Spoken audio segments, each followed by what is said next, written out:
bienvenue à cet épisode de Suivez le lapin blanc, intitulé Explication du message du commandant Zarton. Lorsque j'ai lu le message du commandant Zarton, j'ai trouvé plusieurs explications à des éléments que j'essaie de comprendre. C'est pour cela que j'ai demandé la permission de le traduire à Suzanne Lee, et j'ai passé environ 4 heures à le faire. Mais je conçois qu'il n'est pas nécessairement facile à comprendre. J'ai donc pensé en faire une explication pour tâcher de clarifier les choses. Premier élément, le corps. Le culte scientifique nous a amenés à nous concevoir comme une machine complexe. De la nourriture à vers de terre en sursis, en quelque sorte. Mais ce n'est pas la vérité. La science que nous connaissons est en fait une conception du monde poussée par les illuminés, ceux qui contrôlent les faits et le discours. Mais ce n'est pas la vérité ni la véritable science. La vraie science est basée sur des vrais faits, la vérité, et offre un tout logique et cohérent. Par exemple, la gravité n'est pas ce qui nous a été inculqué. Mais pour comprendre la vraie gravité, il faut réussir à sortir du dogme scientifique. Ce que nous apprend le commandant Zarton est que cette conception du corps humain empêche les gens d'évoluer. Ce n'est que s'ils voient au-delà du corps physique qu'ils peuvent progresser. Enfant, je savais que j'étais plus qu'un paquet de cellules, mais je l'ai oublié en devenant adulte. Un événement dans ma vie m'a donné une preuve concrète qui me l'a rappelé. J'ai fait un AVC. À l'urgence, j'étais dans un état zen, même si je paralysais de plus en plus et que je pouvais de moins en moins parler. Plus tard, entre autres avec la douleur, je suis devenu un peu moins zen. Mais, paralysé dans mon lit d'hôpital, je m'imaginais courir dans des sentiers en pleine nature. J'adorais courir. Puis, je rêvais. Beaucoup. Des rêves hyper réalistes. Je perdais un peu le sens de la réalité. J'ai mis cela sur les opiacés qu'il me donnait contre la douleur. J'ai demandé qu'il baisse la dose. Mais visiblement, il y avait autre chose. Mon cerveau était brisé, j'étais incapable de manger, bouger ou aller aux toilettes normalement. Mais je pouvais toujours réfléchir et rêver comme si de rien n'était. Je n'étais pas que cette mécanique sophistiquée, puisqu'elle était brisée et que mon esprit ne l'était pas. Les pronostics étaient mauvais. Les 3 premiers mois étaient critiques. Je ne croyais pas en leur histoire, j'ai fait tout ce que j'ai pu. J'ai fait mentir médecins et physio. Je voulais comprendre, j'ai étudié les neurosciences. Elles m'ont laissé sur ma faim. J'ai étudié les religions. J'étais toujours affamé. Je me suis engagé dans une quête spirituelle. Je détonnais. Mes proches m'ont qualifié de fou. J'avais les tests des neuropsychologues prouvant le contraire. Ce n'est pas grave, je les ai ignorés et j'ai continué ma quête. Je suis rendu beaucoup plus loin que ce que la majorité peut comprendre. Mais il y a une chose dont je suis certain, nous sommes plus qu'un corps physique. Le commandant Zantor explique que les êtres de 6e et 7e dimension peuvent choisir leur forme corporelle, comme nous choisissons nos vêtements le matin. Vous vous levez un matin et vous décidez d'être un vieux chinois tout fripé, ou un grand noir athlétique, à votre guise.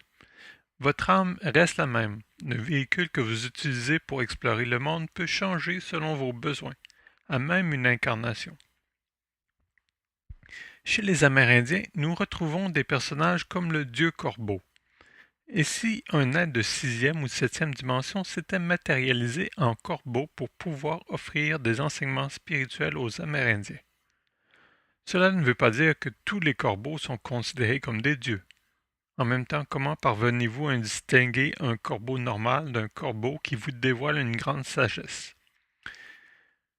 Nous sommes en train d'évoluer d'un corps de 3e dimension vers un corps de 5e dimension.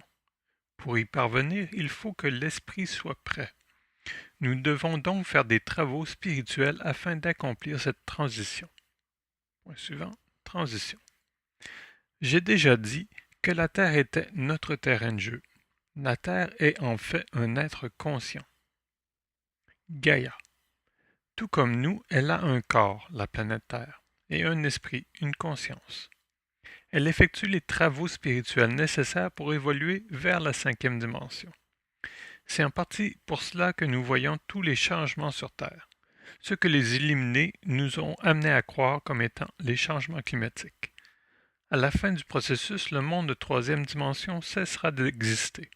Les humains devront avoir suivi en cinquième dimension ou poursuivre leur apprentissage ailleurs, sur une autre planète qui résonne toujours en troisième dimension. C'est une transition importante car notre conception de la réalité va changer fondamentalement. Même notre corps va changer. Pour jouer sur le terrain de jeu de cinquième dimension, il faut un corps et un esprit compatibles qui résonnent à cette fréquence. Point suivant, temps-espace. L'un des changements importants est la disparition du temps et de l'espace. Le tout sera remplacé par l'ici et le maintenant. Ouf, ça fait mal à la tête. Plus de temps et d'espace, comment est-ce possible? Mais lorsque vous rêvez la nuit, les notions de temps et d'espace sont différentes. Même le jour, vous pouvez atteindre un autre état de conscience où le temps et l'espace n'existent pas. Si vous faites une activité qui vous passionne, il est probable que vous parviendrez à atteindre ce que les psychologues appellent le flow. Vous êtes totalement absorbé par ce que vous faites et que vous oubliez de manger, vous ne voyez pas le temps passer. Vous n'êtes plus vraiment à l'endroit que vous êtes ailleurs. Vous êtes hors du temps et de l'espace. Il est possible qu'en cinquième dimension, cet état d'esprit soit la norme plutôt que l'exception. Je réfléchissais à cela hier soir. S'il n'y a plus de temps et d'espace, est-ce à dire que je peux récolter les fruits des graines que je sème à l'instant? Qu'en ouvrant les rideaux et en voyant la neige dehors, je peux décider de me retrouver à Hawaï instantanément? Je l'ignore, mais j'ai hâte de le découvrir. Je parlais de partager mon enthousiasme, c'est cela. Mais pour atteindre la cinquième dimension, nous devons être dignes de cette dimension. Nous devons être davantage au service des autres et utiliser notre force intérieure en ce sens. C'est aussi renoncer à vouloir contrôler les autres. C'est se débarrasser de la peur. C'est se sortir des machinations de ceux qui veulent nous garder en troisième dimension. Science, religion, économie, médias, etc. C'est respecter et comprendre Gaïa. Bref, c'est d'être aimant et respectueux. Point suivant, émotion. En troisième dimension, nous éprouvons des émotions, parfois fortes. Souvent, nous contenons ces émotions. Des fois, elles finissent par s'exprimer en maladie. Les gens qui nous connaissent bien parviennent à déceler lorsque nous sommes tristes, préoccupés, en colère. Pour un étranger, c'est plus difficile. Ce que nous dit le commandant Zantor, c'est qu'en cinquième dimension, ces émotions ne peuvent plus être cachées. Elles sont visibles par la forme du corps. Puis, les gens sont tous capables de télépathie, d'entendre ou de voir ce qu'entendent ou voient les autres. Ce qui est logique, plus nous évoluons, plus nous devenons un tout cohérent. Les séparations que nous vivons présentement nuisent à cette unification. Des moyens sont mis à notre disposition pour les surmonter. Et oui, cela veut dire que nous ne pouvons plus penser que cette personne est bête ou laide. Elle le saura. Ouf! Du travail en perspective pour avoir des pensées neutres et positives. Mais le commandant nous explique que nous résonnons à une certaine fréquence. Un peu comme une radio où vous pouvez changer la fréquence de vos pensées. Il est probable que vous préférez vous tenir avec des gens de la même fréquence. Peut-être une soirée de bitchage si c'est la fréquence à laquelle vous résonnez à ce moment-là. Cette soirée sera un apprentissage et vous ne voudrez probablement plus en faire, contrairement à actuellement. Perdu. Dans l'Ancien Testament et le livre d'Enoch, il est question d'anges déchus. C'est aussi le cas de ceux que le commandant Zantor appelle les perdus.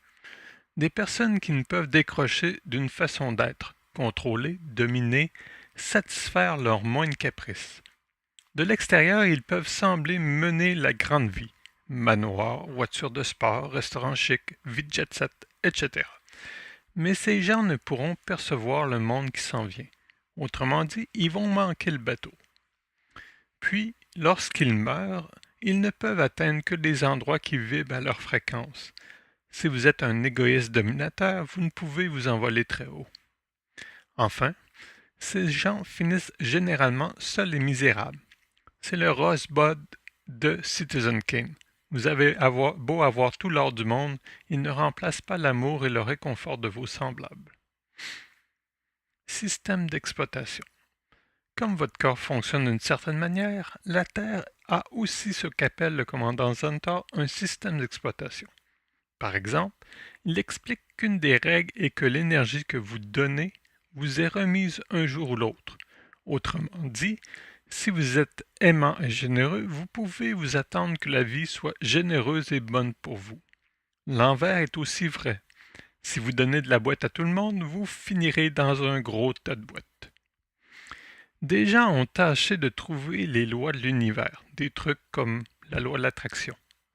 Ce ne sont pas nécessairement les lois de l'univers ou ils n'ont pas nécessairement bien saisi le tout, mais elles font partie du système d'exploitation de notre planète. Nous nous apprêtons à vivre une mise à jour du système d'exploitation. Il y aura de nouvelles fonctionnalités. Certaines seront supprimées, d'autres fonctionneront différemment. Nous aurons à découvrir et à nous familiariser avec le tout. Évolution. Si vous lisez entre les lignes, vous comprenez que nous sommes en train de vivre une évolution majeure. Il ne faut pas paniquer. C'est un peu comme lorsque vous êtes entré au secondaire. Une nouvelle école, de nouvelles matières, de nouvelles règles, une nouvelle façon de penser. Il y a une période d'adaptation. Vous étiez peut-être nerveux ou excité de ce passage, peut-être les deux à la fois. Mais vous avez possiblement passé au travers. C'est la même chose. Des êtres comme le commandant Zantar sont là pour nous aider à évoluer. Car ce n'est pas la science ou les religions qui peuvent vraiment le faire. Mais nous pouvons le faire. Il suffit de le désirer et d'y travailler consciemment. Le jeu de la vie avec des majuscules en somme. Moi, je suis terriblement emballé à l'idée de vivre sur une nouvelle terre de 5e dimension. Loin de la souffrance et de la destruction qui est notre lot en 3e dimension. J'espère que le plus de gens possible parviendront à partager mon emballement.